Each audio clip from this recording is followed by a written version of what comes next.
భరతవేదముగ నిరతనాట్యముగ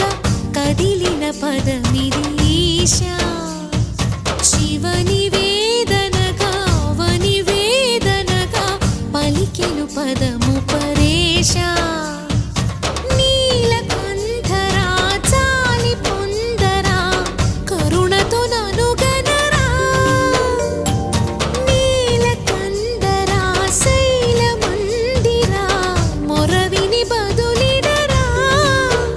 నగజా మనోజ జగదీశ్వరా బాలేందు శేఖరా